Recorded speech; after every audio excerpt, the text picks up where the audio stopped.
What's up guys, my name is Jason. In today's video, I'm going to be reacting to an analyst from Ark Invest, What's Different. In the interview, he talks about Tesla bringing down the cost of the batteries, Tesla scaling the production of their vehicles, and the market's reaction to Tesla Battery Day after Battery Day happened. But before we get into the video, if you want to get invested or you already do invest, go ahead and use the first link in the description to get a free stock from Robinhood when you open an account with them. Not only does it help me and the channel out, but you get a free stock that could be worth up to $200. But anyways, let's get back to the video. Sam Korus, he's an analyst with Ark Invest who attended yesterday's event. Tesla is one of Ark's top holdings, as we all well know. Thanks so much for joining us, Sam. Why do you think the stock's down so much today? I think this is a clear example of Wall Street being extremely short-term oriented. You know, they wanted something maybe for the next quarter. Tesla just laid out incredible plans for the next 2 to 3 years to make sure that batteries production would not be a problem or a bottleneck for ramping, and that they would be able to produce a price parity electric vehicle.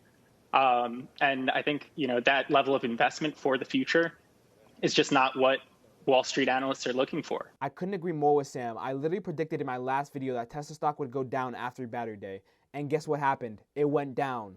You can go check for yourselves if you don't believe me. I just really don't understand why people think that there has to be some type of catalyst to bring Tesla stock up every single day, just seeing it going up and up and up like it's some type of bubble. I'm personally relieved that it's pulling back because just a couple weeks ago, people were talking about Tesla stock being a bubble. So do you think the run-up year to date, which obviously is far bigger than this recent pullback, is also Wall Street being too focused on the short term? I think so. I think when we're looking at the research and Tesla's ability to turn their fleet of vehicles into autonomous vehicles and get paid on a price per mile basis, we're still at the very beginning of what Tesla can achieve.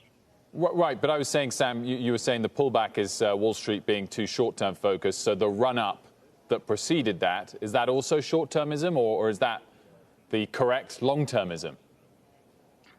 So I think that was people finally catching up to where Tesla has proven themselves as a manufacturing company, being able to ramp production.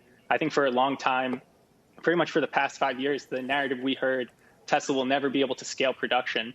Now Tesla's going from breaking ground on a factory to volume production in 1.5 years.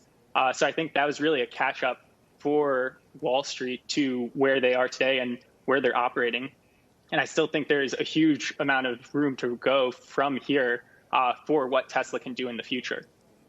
You see, if you're a long-term investor, now is a great time to buy Tesla stock, and that's exactly what I'm doing with the little amount of money that I have. If Elon Musk and Tesla tell you their plan for the next 10 years and you're disappointed because they didn't tell you their plan for the next quarter, the quarter after that, then you're in the wrong stock, bud. And those are the same exact type of people that are going to be trying to catch up to Tesla again in the next 3 to 5 years when it goes on another big run.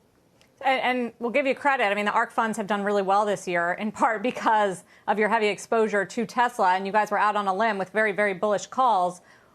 What's gonna take Tesla higher, and how much do the battery announcements, especially on costs, factor into that thesis?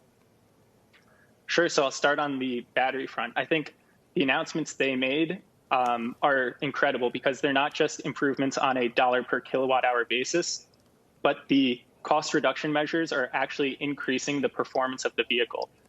So this is kind of giving them an edge on not just the cost of the cell, but on the cost per mile of range. And so prior to yesterday's announcement, we thought Tesla had a 3 to 4 year lead versus the competition with regards to battery technology.